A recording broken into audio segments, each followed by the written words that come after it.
agar pelaksanaan vaksinasi itu bisa termanage sasarannya dengan baik. Iya. Itu harus ada pembagian tugasnya. Karena masyarakat itu atau orang tua itu karena saking senangnya pembelajaran tatap muka dimulai, jadi walaupun demam-demam dikit udahlah sekolah aja daripada nanti daring yang pusing nanti orang tuanya kan, yang harus belajar orang tuanya, yang ngerjain soal orang tuanya dan sebagainya. Kadang-kadang kita masih out of control itu pada saat anak-anak pulang dari sekolah, yang dia pulangnya bergerombol dengan kawan-kawan satu CS-nya lah gitu kan ya. Satu geng lah ya. Satu geng lah seperti itu. Banyak yang habis vaksin merasa demam dan meriang, itu kondisi normal atau enggak? Terus kalau habis vaksin itu boleh nggak sih minum obat? Di Tanggamus sendiri sudah seperti apa nih kondisinya sekarang? Apakah kasusnya masih naik atau sekarang sudah turun atau masih stuck di situ aja? Dan bagaimana sih penerapan PPKM-nya di Kabupaten Tanggamus, Pak Kadis? Jadi kalau perkembangan epidemiologi COVID di Tanggamus tidak bisa terlepas dari skala epidemiologi di provinsi ya. Jadi sebagian besar kan sekarang di provinsi memang sudah terjadi penurunan ya. Sudah terjadi penurunan, bahkan levelnya pun juga sudah turun. Kemudian zonanya juga sudah menguning dan sebagainya kan. Kita berharap nanti mudah-mudahan suatu saat bisa menghijau dan sebagainya. Bisa rimbun lagi ya. Bisa rimbun lagi. Kalau udah menghijau baru merdeka nanti kan. Amin. Tapi kalau kita berbicara tren itu kan tergantung dari bagaimana komitmen orang-orang, sasaran-sasaran kelompok-kelompok risiko itu. Ya. Sekarang kita di level 2 ya kan ya. Di level 2 kemudian zona kita kuning. Kemudian nanti kalau misalkan masyarakat euforia, karena sekarang sudah aman. Dulu di Bandar Lampung beberapa waktu yang lalu disekat-sekat ya, disekat-sekat. Sekarang sudah mulai tidak disekat-sekat. Sudah mulai dibuka semua. Oh, berarti ini ada pelonggaran tuh kan ya. Tapi kalau pelonggaran itu justru menimbulkan euforia tapi tidak diikuti dengan konsistensi dari protokol kesehatan, tidak menutup kemungkinan nanti suatu saat kasusnya juga akan terjadi peningkatan. Jadi bagi kami jajaran kesehatan dengan adanya kondisi yang menurun itu justru kewaspadaan kami juga harus lebih ketat ikannya. Kalau dulu kita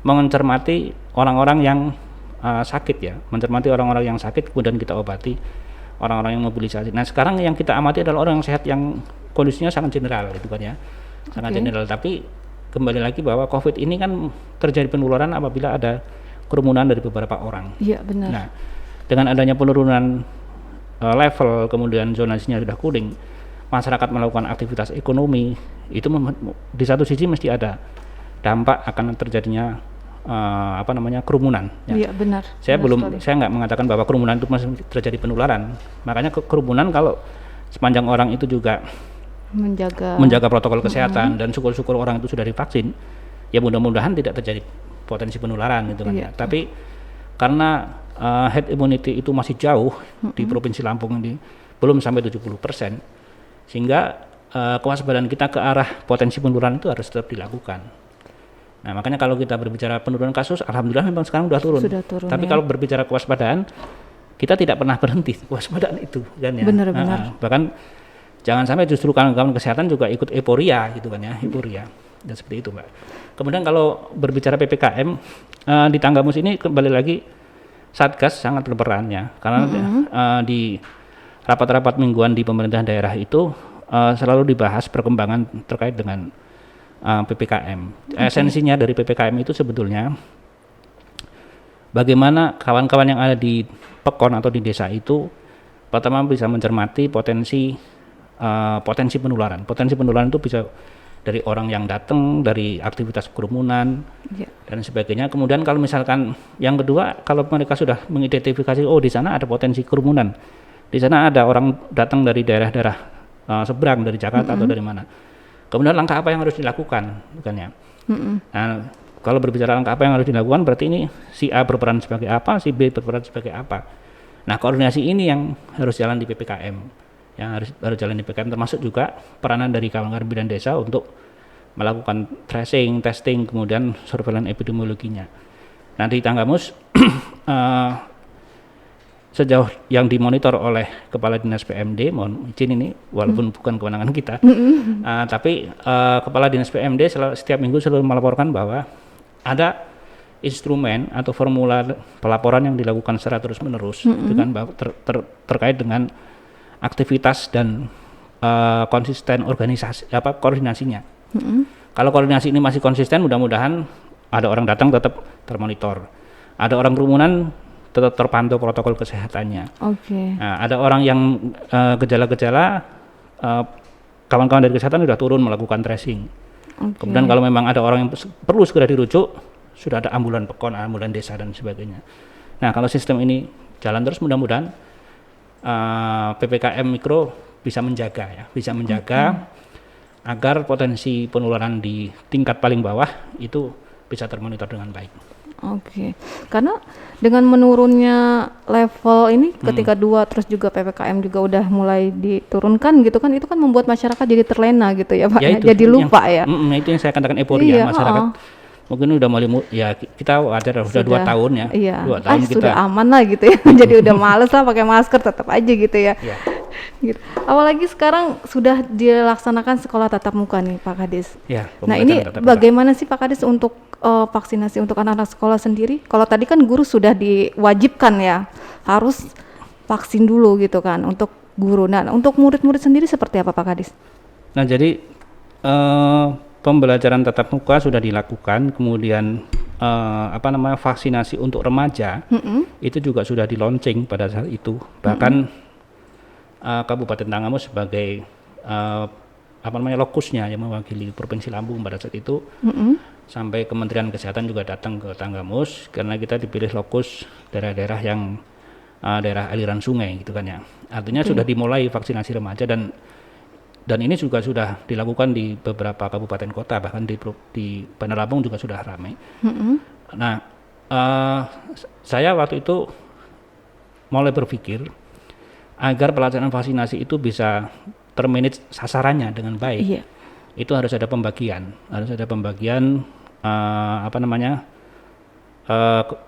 tugasnya.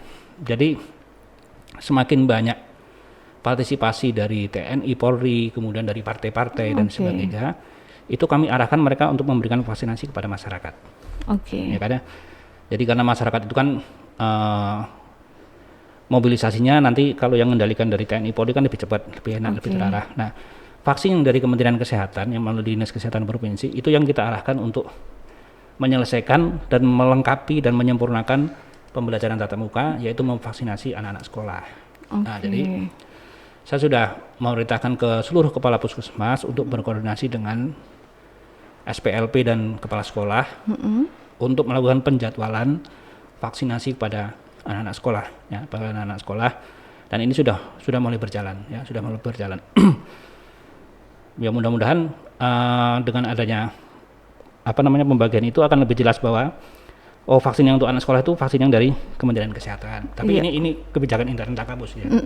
Tidak bisa digeneralisir ke daerah lain karena saya hanya kepengen monitor sasaran vaksinasi itu pada saat kita sudah berbicara anak sekolah, ya kita sempurnakan dulu mulai dari guru, tenaga kependidikan, baik penjaga dan sebagainya, kemudian anak sekolahnya juga seperti itu. Dan ini yang dalam perkembangannya kita untuk mengantisipasi agar tidak terjadi klaster anak sekolah. Benar sekali. Itu juga harus ada pencermatan epidemiologi di sekolahan. Jadi barusan tadi pagi saya berkoordinasi dengan kawan-kawan penanggung jawab UKS di puskesmas untuk menjalin atau membuat link pemantauan anak sekolah itu dari sisi kesehatannya setiap hari, sehingga nanti penanggung jawab UKS sekolah itu setiap hari dengan data yang sederhana yang bisa dipahami oleh mereka, itu data itu tersampaikan ke penanggung jawab UKS. Nah, dari situ nanti kita akan lihat bahwa pembelajaran tatap muka ini akan mengarah kepada potensi penularan apa enggak. Saya bilang masih potensi ya. Karena apa? Karena memang pada saat pembelajaran tatap muka itu, khususnya di Tanggamus, kami stressing bukan hanya di lokus sekolahnya, tapi kami sudah warding mulai dari rumah. Jadi edukasi kami ke masyarakat itu bagaimana anak-anak itu dipersiapkan untuk berangkat sekolah, itu menjadi tanggung jawab orang tua. Pertama, memastikan bahwa anak itu sehat. Ya. Yang kedua, anak itu harus memakai masker, ya, cuci tangan dan sebagainya. Kemudian anak-anak itu juga pada saat datang ke sekolah dia harus membawa bekal makanan. Karena di tempat pembelajaran itu tidak disarankan untuk dibuka kantin sekolah. Ya, walaupun mungkin saudara saya ada yang buka kantin juga kan ya. Tapi apa? Karena kantin itu nanti akan terjadi potensi kerumunan. Benar. Nah, benar. agar anak itu pada saat lapar dia bisa terisi perutnya, dia membawa makan dari rumah, dan itu adalah tanggung jawab orang tua. Dan itu harus disampaikan edukasi itu. Nah, harapan kita dengan seperti itu akan mengurangi potensi penularan yang ada di sekolah. Tapi di satu sisi, kawan-kawan UKS itu juga harus mencermati, siapa tahu nanti karena masyarakat itu atau orang tua itu karena saking senangnya pembelajaran tatap muka dimulai, jadi walaupun demam-demam dikit udahlah sekolah aja, daripada nanti daring yang pusing nanti orang tuanya kan, yang harus belajar orang tuanya, yang ngerjain soal orang tuanya dan sebagainya. Nah, potensi itulah yang kita teropong di sekolahan, linknya dengan puskesmas. Kalau nanti ternyata bahwa di sekolahan itu ada beberapa orang yang gejala-gejalanya mengarah kepada potensi COVID, sehingga nanti di UKS puskesmas ini bekerja sama dengan tim surveillance untuk melakukan rapid antigen. Nah, jadi dengan adanya rapid antigen nanti akan menjawab bahwa anak-anak sekolah itu potensi COVID apa enggak, atau bahkan positif COVID apa enggak. Tapi kalau dia tidak dirapid, kita tidak tahu bahwa dia itu positif apa enggak. Nah, makanya itu, tapi mekanisme ini harus ngeliknya harus jalan dulu. Makanya mulai tadi sudah mulai kita develop link itu mulai dari sekolahan, kawan-kawan puskesmas sampai kepada tindak lanjutnya nanti untuk dilakukan rapid antigen. Nah, ini untuk menjawab agar sekolah itu jangan sampai nanti justru ini sudah menjadi program pemerintah dan kemauan orang tua dalam hal ini masyarakat, tapi di satu sisi begitu terjadi klaster nanti semua orang menyalahkan. Benar. Ya, menyalahkan. Oh, kenapa ini dulu dibuka? Kenapa ini dibuka? Nah, itu makanya kita harus jawab secara keilmuan juga seperti itu. Iya, luar biasa. Jadi benar-benar emang harus diperhatikan juga anaknya dari keluarga dulu ya, dari rumah ya. Jadi apakah kondisinya sudah maksudnya itu sehat atau enggak? Kalau misalnya ada gejala lebih baik dari awal sudah diperiksa ya Pak ya, langsung ya. Dilakukan tindakan gitu ya. Ya, yang kadang-kadang kita masih out of control itu pada saat anak-anak pulang dari sekolah, yang dia pulangnya bergerombol dengan kawan-kawan satu CS-nya lah, gitu kan ya. Satu geng lah ya. Satu geng lah seperti itu kan ya. Kita kadang-kadang kan ya sekali dua kali bisa, karena kapasitas kita hanya memberikan peringatan. Tapi kita tidak bisa monitor apakah pulangnya itu benar-benar langsung pulang atau main dulu gitu kan mampir dulu gitu dulu. ya. Apalagi kalau di daerah-daerah ramai seperti ini ya. Kalau di Tanggamus sebetulnya di dalam edukasinya kita berharap bahwa anak sekolah itu berangkat tetap ada yang nganter, pulang ada yang jemput. Berarti nanti begitu datang dia ada di titik temu lah, ada di titik satu titik yang di situ nanti langsung diperiksa oleh petugas UKS-nya, diperiksa termoganya dan sebagainya. Jadinya walaupun di rumah juga sudah diwanti-wanti kepada orang tuanya, tapi di sekolahan ada satu titik kedatangan lah istilahnya. Titik kedatangan di situ ada pemeriksaan termogan dan cuci tangan dan sebagainya. Jadi kalau memang panas dia itu lebih dari 37, ya disarankan untuk pulang. Gitu kan ya. Semua dalam rangka untuk kehati-hatian. Benar-benar jangan sampai justru program pemerintah tatap muka ini, pembelajaran tatap muka ini menjadi klaster baru ya. Oke, luar biasa. Nah, kalau yang terbaru nih, pada pemberitaan terbaru yaitu pemerintah Kabupaten Tanggamus yang memiliki kebijakan yaitu tentang mempersilakan masyarakat untuk melakukan hajatan dan ada hiburannya itu Pak Kadis. Itu gimana Pak Kadis? Untuk kita sebetulnya termasuk kabupaten yang ketat ya terhadap aturan itu ya. Bahkan sampai komunitas-komunitas pelaku seni dan sebagainya sudah pernah datang ke kantor bupati dalam rangka untuk menyampaikan aspirasi ya, aspirasi, tapi dalam artian bukan berarti demon. Karena di kabupaten kota lain sudah ada yang dibuka memperbolehkan, sedangkan di Tanggamus belum gitu kan ya. Pemerintah Tanggamus sangat ketat ya, begitu ada perubahan level, walaupun itu informasinya malam dari Kementerian Kesehatan, malam itu langsung Zoom meeting dengan beberapa kepala dinas dan asisten untuk membicarakan kita mau ngambil langkah seperti apa gitu kan. Dan langkah-langkah yang diambil oleh pemerintah Kabupaten Langamus masih mengacu pada Imendagri. Oke. Imendagri yang berlaku pada saat itu gitu kan ya. Jadi memang setelah penurunan level inilah baru mulai diperbolehkan, tapi dengan jumlah pengunjung yang dibatasi Ya, tetap 25% ya. dan sebagainya. Dan hiburan sebetulnya secara resmi kita hanya diperbolehkan kalau tidak salah nggak boleh ada panggung dan sebagainya gitu kan ya. Jadi tetap lesehan ya. Ya, tetap lesehan dan tidak, yang nyanyi pun juga tidak Banyak gitu ya. tidak Jadi banyak. biduannya cuma satu gitu. Ada pengantin aja nyanyi. Biduannya satu, tapi kalau yang nyawer banyak kan Nah, sama aja. itu dia. Apalagi biduannya cantik itu, aduh, kan susah. Kalau yang Iya, nyawernya susah. banyak, yang joget banyak, Panas nanti kan ikut nyawer juga. itu. Tapi di Tanggamus memang termasuk yang termasuk ketat ya termasuk untuk ketat, prokesnya ya. dibanding dengan, mohon maaf ya, bukan berarti saya mencermati kabupaten yang lain, tapi dari yang dilihat kasat mata oleh masyarakat bahwa ini munculnya makanya pelaku sini sampai protes ke pimpinan karena di kabupaten lain sudah bisa kok, di Tanggamus belum seperti itu. Karena ya mungkin pekerja seni juga ya dari situlah sumber Dari situ, penghasilannya, betul. makanya mereka menyalurkan aspirasi kepada pemerintah. Ya, kita gitu bisa paham Iya. lah seperti itu. Oke. Dan mungkin juga perizinan juga harus ketat ya Pak ya untuk Ya. melakukan Ya, ini ya. dari Satgas tetap harus ada izin. Oke, Pak Kadis. Nah, untuk himbauan dari Dinas Kesehatan sendiri agar warga tetap menjaga diri sehingga tidak terjadi lagi lonjakan kasus COVID seperti apa sih Pak? Boleh disampaikan? Ya, sebenarnya yang perlu kami sampaikan kepada masyarakat pertama adalah kesiapan kita ya. Kita sama-sama mempersiapkan diri sendiri, keluarga dan orang-orang yang ada di sekitar kita. Pertama, kita tetap harus patuhi protokol kesehatan kemanapun. Dan bagi masyarakat yang sudah memperoleh vaksinasi 2 dosis, jangan juga berpikir bahwa saya sudah aman gitu kan ya. Karena vaksinasi 2 dosis itu hanya memberikan kekebalan 63% ya. Kekebalan 63%. Artinya masih ada sekitar 30 sekitar 27-an persen yang masih terjadi potensi penularan. Jadi vaksinasi juga memang harus dilakukan sebanyak 2 dosis, tapi di satu sisi kita tidak boleh meninggalkan protokol kesehatan.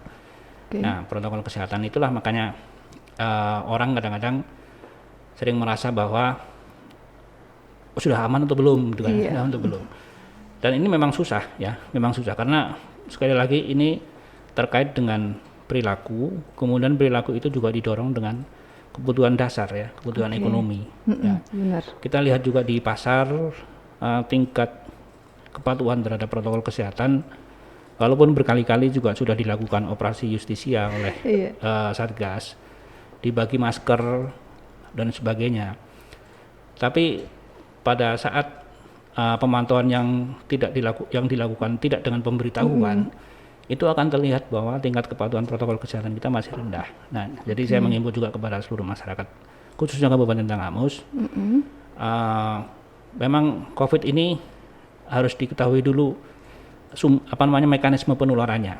Karena penularan itu melalui aktivitas berkumpul, kemudian melalui udara, droplet dan sebagainya, sehingga memang kita harus pakai masker kemana-mana. Jadi itu sudah menjadi habit, menjadi kebiasaan kita.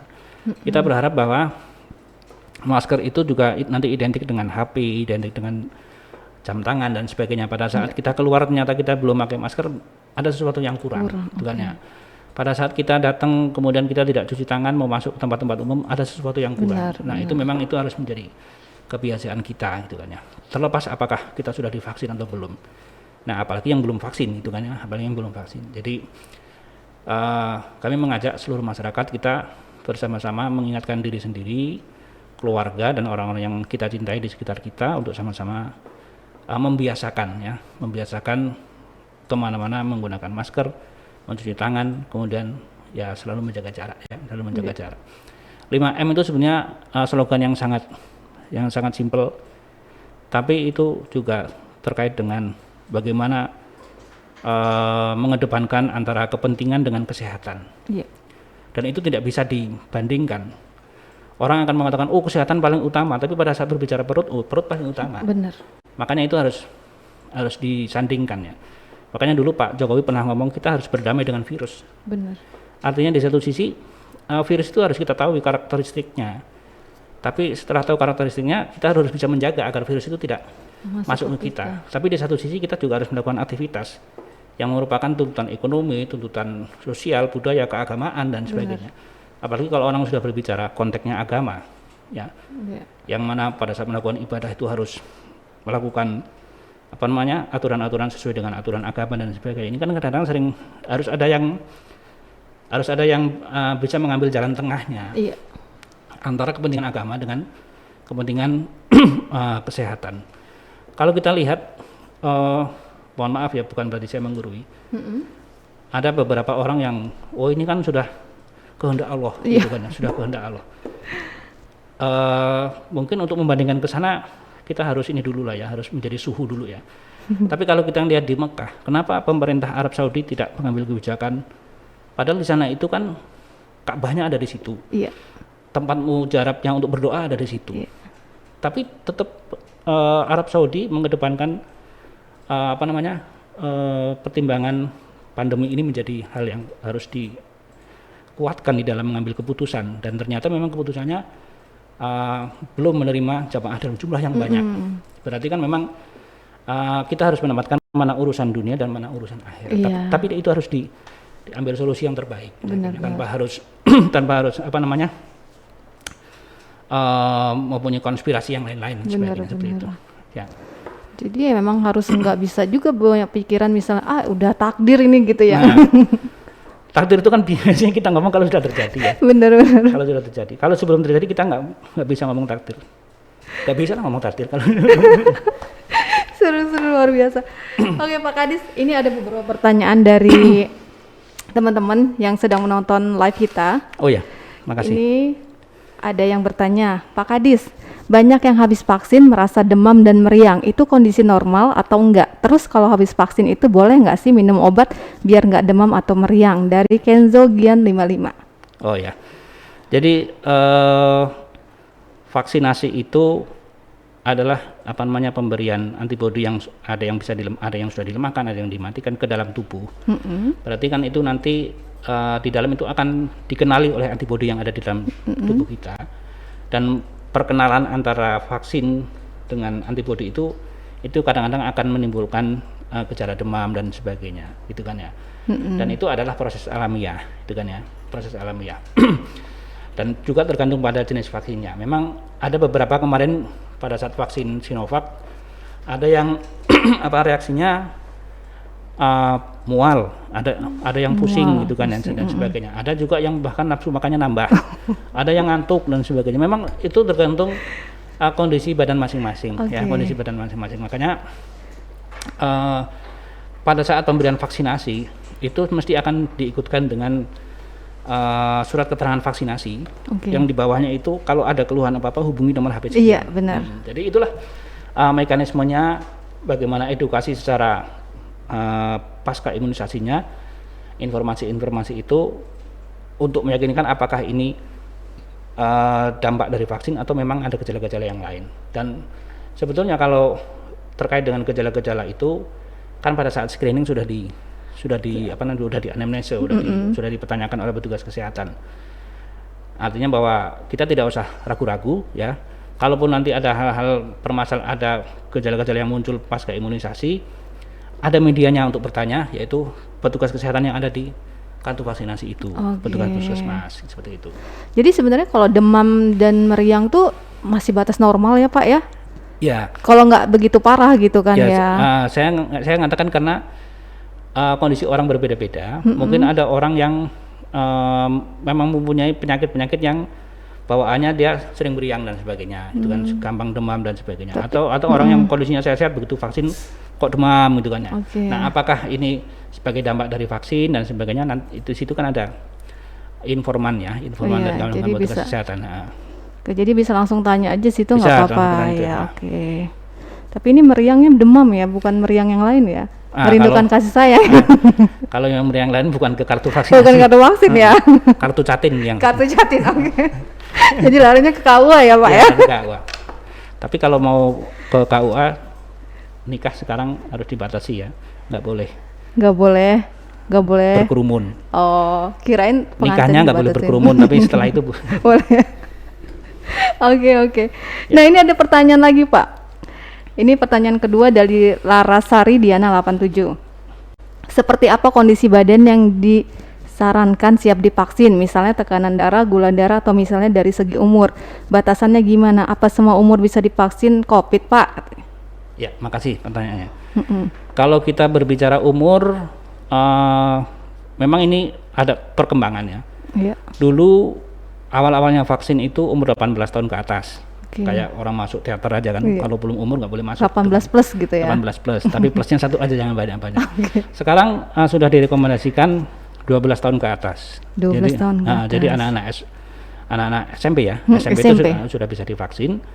Dan dulu juga umur 58 ke atas itu nggak boleh divaksin. Untuk lansia ya. Sekarang sudah boleh. Sudah Sudah boleh. boleh. Jadi prinsipnya umur itu dari 20 tahun sampai selesainya umur bisa divaksin, sepanjang sebelum divaksinasi itu harus di screening dulu. Screening dulu. Screening dulu. Makanya tadi kalau pertanyaan yang pertama, kalau apa tadi itu Meriang dan dan demam. sebagainya, itu nanti kuncinya adalah pada saat kita di screening oleh petugas kesehatan di situ. Nanti kan akan ditanya riwayat penyakitnya apa saja, kemudian kalau dia punya diabetes, dia punya apa namanya kolesterol dan sebagainya, nanti akan ditanya.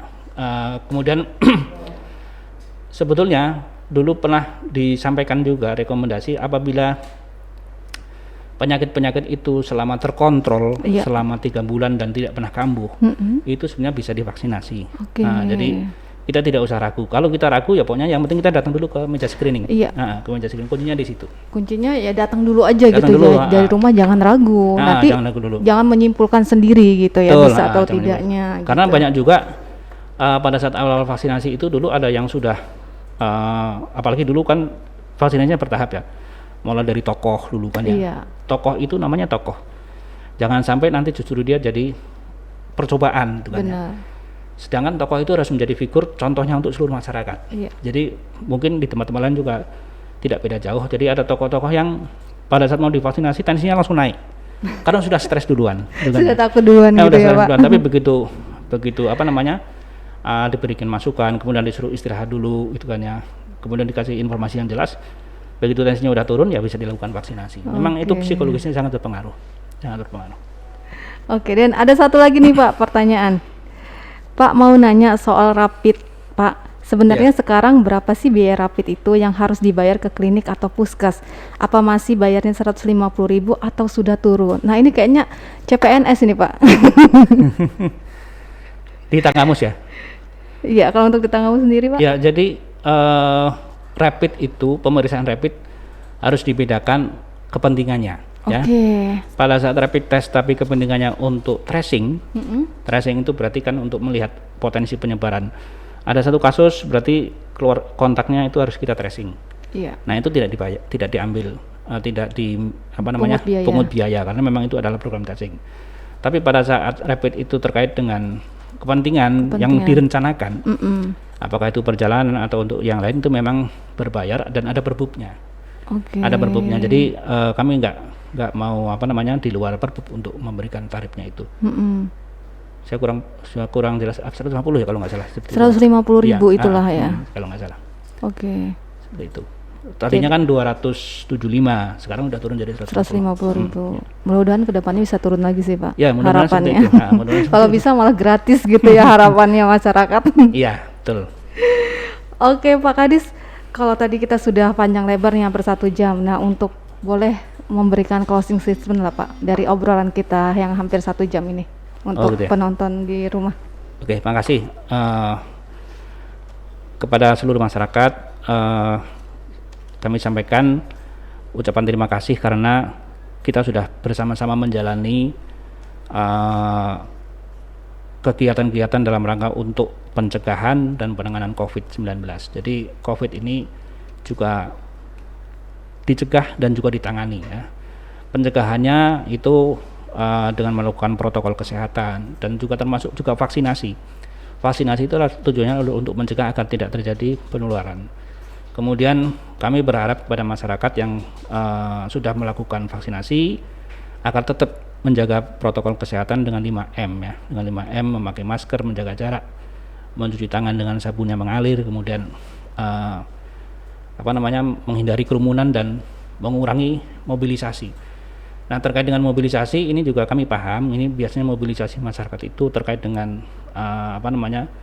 perekonomian gitu ya. Sehingga kita harus pintar-pintar dan bijak untuk mengambil langkah-langkah yang di satu sisi kebutuhan ekonomi juga bisa terpenuhi, tapi di satu sisi potensi penularan itu tidak terjadi ya. Nah, makanya untuk mengurangi potensi penularan itu salah satu menjadi bumper kita adalah protokol kesehatan dan vaksinasi. Kemudian yang terkait dengan penanganan COVID-19 sifatnya adalah karena kasus ini sudah terjadi, kami mohon partisipasi dari seluruh masyarakat apabila petugas kesehatan melakukan tracing dalam artian mengidentifikasi apakah kontak atau keluarga. Kami hanya mempunyai tujuan untuk memastikan bahwa pihak keluarga itu tertular atau tidak dengannya. Kemudian kalau tertular berarti kan harus kita tangani secara cepat. Bukan berarti bahwa pihak keluarga itu harus menyembunyikan dengan tidak mau diperiksa, karena itu akan menimbulkan potensi penularan yang lebih banyak lagi. Sehingga kami berharap partisipasi dari kita semua. Apabila ada satu kasus kemudian dilakukan tracing, ya kita bersama-sama ya, kita berpikir bahwa ini untuk semua ya, bukan untuk petugas kesehatan dan bukan untuk pemerintah, tapi adalah untuk kesehatan masyarakat. Sehingga kondisi COVID yang terkendali ini memang harus menjadi langkah bersama antara pemerintah, masyarakat, dan partisipasi dari swasta dan organisasi-organisasi yang lain, sehingga bisa terkendali. Itu menjadi kata kuncinya ya, Tapi kalau di satu sisi partisipasi masyarakat misalkan meragukan terkait dengan apa yang sudah dilakukan oleh pemerintah, itu ada media komunikasinya, jadi bisa dipertanyakan kepada pihak-pihak yang mengetahui hal ini sehingga mendapatkan informasi yang proporsional ya, artinya tidak segmented dan sebagainya. Tapi sekali lagi saya mengucapkan terima kasih kepada seluruh masyarakat yang selama sudah hampir 2 tahun ini kita bersama-sama ya, dalam dinamikanya memang di satu sisi harus ada hal-hal yang harus dijelaskan. Tapi terkait dengan partisipasi masyarakat, saya mohon izin menyampaikan penghargaan yang setinggi-tingginya kepada masyarakat Tanggamus yang selama ini sudah ikut berperan ya, secara garis besar ikut berperan. Dan saya berharap peningkatan edukasi terhadap diri sendiri, terhadap orang-orang yang ada di sekitar kita, keluarga kita, terkait protokol kesehatan untuk selalu terus dilaksanakan, karena ini akan menjadi habit kita, akan menjadi kebiasaan kita ke depan selama COVID-19 ini masih ada di dunia ini. Memang nanti akan menjadi hal yang wajar apabila kemana-mana kita harus memakai masker, dan hal yang tidak wajar apabila kita kemana-mana lupa pakai masker. Sangat simpel, karena ini adalah habit ya, ini adalah kebiasaan, dan ini merupakan dan ini harus menjadi partisipasi dari semua pihak. Barangkali itu. Terima kasih, Mbak. Oke Pak Kadi, sebelumnya saya mengucapkan pribadi dan juga teman-teman mengucapkan banyak terima kasih kepada Pak Taufik Hidayat selaku Kepala Dinas Kesehatan Tanggamus karena sudah hadir selama 1 jam berbagi informasi kepada kita dan juga masyarakat luas khususnya Kabupaten Tanggamus ya. Terima kasih, Mbak. Baik pemirsa Kupas Podcast, terima kasih sudah menonton acara kita selama kurang lebih 1 jam, dan buat teman-teman yang baru bergabung bisa silakan menonton tayangan ulang di Kupas TV Lampung, di IG Kupas Lampung, dan di Facebook kupastuntas.co. Dan jangan lupa ayo vaksin. Terima kasih, saya Reni. Wassalamualaikum warahmatullahi wabarakatuh.